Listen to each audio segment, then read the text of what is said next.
Konbanwa minasang, in today's video, this is it. Pansit, we're going to Nihon with my Kurasumeto. Ngayon, naghahanda na kami. Hinihintay na lang namin yung sasakyan papuntang airport. 3 AM, nakagayak na kami. Kailangan na kasi naming mag-ready kasi nga marami kami and then i-interviewin pa kami sa immigration. Later on, nandyan na yung susundo sa amin. Isa din siyang staff sa agency. Habang kami ay nasa loob ng sasakyan, we're very jolly kasi nga may senpai din kaming kasama. Ayun, pagdating namin ng airport, nag-picture kami and then binigay na yung requirements namin. Agad din kaming pumasok sa airport. Ayun na, entrance for passengers only. Then, nagpa-check-in ang mga person. Ay, isang lawak ng airport. Nandito ako kung saan ako mag-check-in. Buti na lang talaga, hindi ako nahiyang nagtanong. After ng check-in ko, pumunta agad ako sa waiting area. Tama ko din yung mga classmate ko or classmate. Pag ako ay naghihintay, tumawag ang family ko. Gusto ako nilang kamustahin. Hawayan. Kamusta daw yung Disney princess. Ayan, talking, sandali. My mother, cousin, my father. Ayan nga, pumunta na talaga kami sa waiting area na kung saan po kami ay mag-departure. Ay, itong babae talaga. Ba't mo pinakita yung pasaporto mo? Ayan na nga, tinawag na yung mga number namin at papunta na kami sa loob ng airplane. Oh my gosh, parang ayaw ko nang sumakay ng airplane. Nakakahilo kasi. O, tingnan mo yung kasama ko may headset na. Thank you, pal, for the free kumot. Idesyo. Paglapag ng airplane sa Fukuoka, Japan, pwede ko na talagang sabihin na nasa Japan na ako.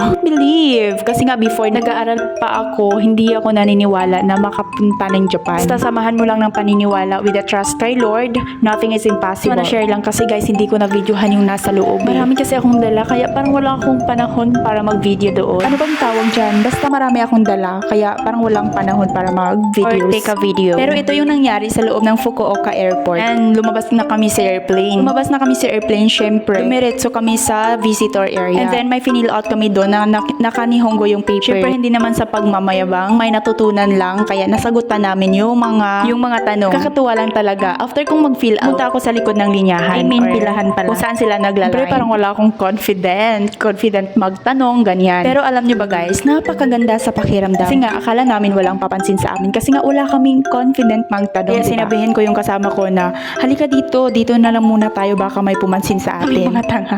Joke lang. But, you know, grabe yung service nila dito. Sobrang ganda ng kanilang service. Talaga akong masabi guys. Alam nyo ba na kahit hindi ka nila maintindihan, pinipilit nila yung sarili nila para maintindihan ka lang. Kagandang asal talaga. Na-receive namin yung residence card namin. Na kami pumunta sa baba at kinuha yung bagahe. Lumabas na yung ibang kasama ko dahil patanga-tanga kami, dalawa kami naiwan. Mali yung nailagay namin na letter sa passport. Visit Japan yun. May i-fill out ka doon. So, namali yung letter. Yeah, kami na lang dalawa ang naiwan sa loob ng airport. Yung mga kasama namin ay nandun na sa labas. Nung tapos na yung process namin sa loob, labas namin may nakita kaming hapon. Yun yung susundo sa amin. Pre kami, nabigla kami kasi smile siya at kumakaway sa amin dalawa ng kasama ko. Siya pala yung susundo sa amin. Pre, hindi kami naniwala. May pinakita siya ng papel or proof na siya yung susundo sa amin. Kaya yun, sumunod na kami sa kanya. Nakita ko na yung mga kasama ko na nasa bus. Kaya ayun, tinanong kami ng mga kasama ko bakit daw kami natagalan sa loob. Hindi kasi nila alam ang rason bakit kami natagalan. Kaya ayun, sinabihan na namin sila. So, okay na. Guys, yung feeling na kinakabahan ka kasi nga yung driver lumilingon sa likod. Sinabihan ko yung kasama ko na, tingnan mo yung driver lumilingon sa likod with a shaggy bag. Mali ako kasi akala ko yung driver nasa left side,